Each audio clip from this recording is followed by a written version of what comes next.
एक मजे की बात सुनाता हूँ। जापान की स्टोरी है। जापान में लोगों को फ्रेश फिश बहुत पसंद है, बट मसला ये था कि उसके आसपास का जो पानी था वहां से फ्रेश फिश खत्म हो गई थी। अब मछेरे जो थे, जो फिशरमैन थे, उनको दूर जाना पड़ता था फिश पकड़ने के लिए। तो उन्होंने बड़े बड़े जो है बोट्स बना लिए और दूर से मछली पकड़ के ले आते थे। लेकिन होता यह था कि वापस आते तक जो फिश थी वो फ्रेश नहीं रहती थी। ठीक है, तो लोगों ने भापना शुरू कर दिया। जापानीज इस मामले में बड़े सेंसिटिव हैं, उनको फ्रेश फिश का पता चल जाता है। ठीक है, अच्छा, बोट पूरी इंडस्ट्री थी, संभालनी थी। उन्होंने उसमें बोट्स में बड़े बड़े फ्रीजर रख दिए। ठीक है, तो वो फिश पकड़ते, फ्रीजर में रखते और ले आते। कुछ अरसे में जो है उनको फील होने लगा कि नहीं, जापानीज फ्रोजन फिश के बजाय फ्रेश फिश को ज्यादा पसंद करते हैं। फ्रोजन फिश में उनको टेस्ट चेंज हो जाता है। अच्छा, परेशानी हो गई।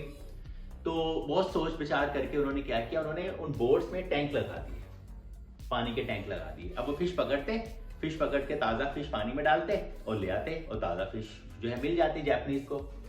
लेकिन कुछ अर्से बाद उनको फिर फील होने लगा, नहीं, क्या हो रहा था, हो ये रहा था कि जो फिश पकड़ के टैंक में डालते, शुरू में तो फिश थोड़ा सा उछलती कूदती थी, बाद में वो ठंडी हो जाती थी और जो आते आते तक वो उसमें एनर्जी नहीं रहती थी, एक्टिव नहीं रहती थी।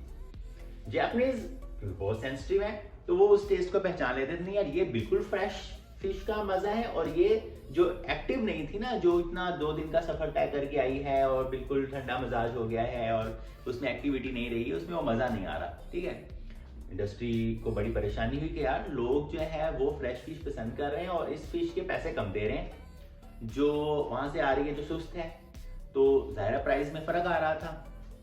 बहुत सोच विचार करके आखिरकार नतीजे पे पहुंच के आज जापानीज को फ्रेश फिश मिलती है। कैसे किया उन्होंने ये सब, जनाब सुनिएगा। उन्होंने क्या किया, जैसे उसी टैंक में जैसे वो फिश पकड़ के उसमें डालते, उसमें एक छोटी शार्क छोड़ देते थे। शार्क मछली होती है ना, जो मछली वो खाती है, डेंजरस होती है, तो वो उसमें शार्क छोड़ देते थे। ठीक है, अब होता क्या था, होता ये था कि बिदक जाती थी मछलियां। अब जनाब जो पूरा 1 दिन लगे या 2 दिन लगे, मछलियां भाग भाग के जान बचाने के लिए परेशान, उनको जिंदा तो रहना है, जिंदा तो रहना इंस्टिंक्ट है जानदार लोगों की, चीजों की। तो जनाब जब फिश आती थी तो very active and very alive, आज भी यही होता है। ठीक है, तो वो टैंक में जो उन्होंने फिश जो शार्क छोड़ी थी उसकी वजह से कुछ मछलियां जरूर मर जाती थी, ठीक है, लेकिन जो बचती थी वो they are very much alive, बहुत जिंदा दिल और बिल्कुल एक्टिव होती थी। ठीक है, तो जनाब मेरी ये स्टोरी सुनाने का मकसद ये है कि अपने टैंक में जब तक आप शार्क नहीं छोड़ेंगे, अपनी लाइफ में जब तक कोई शार्क नहीं लाएंगे, तब तक आपकी लाइफ में एक्टिविटी नहीं आने वाली।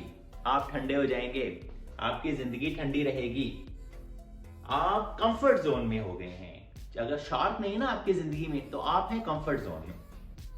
कंफर्ट जोन बहुत अच्छी जगह है, बहुत सेफ जगह है, बट नथिंग ग्रोज देयर, वहां फलता फूलता कुछ नहीं है।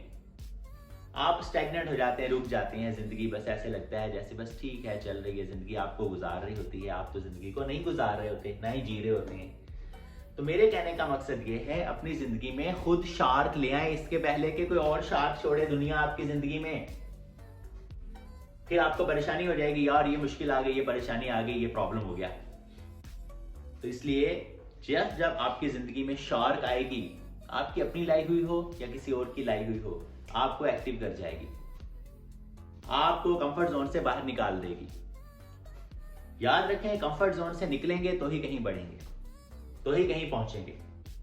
जब तक कंफर्ट जोन में रहेंगे आप कुछ नहीं कर सकते।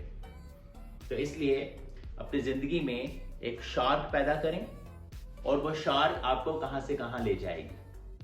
और ये मत कहिएगा उस शार्क के आने के बाद कि अल्लाह मैं ही क्यों, वाई मी, बल्कि क्या कहना है, try me, I am here. हारना नहीं है।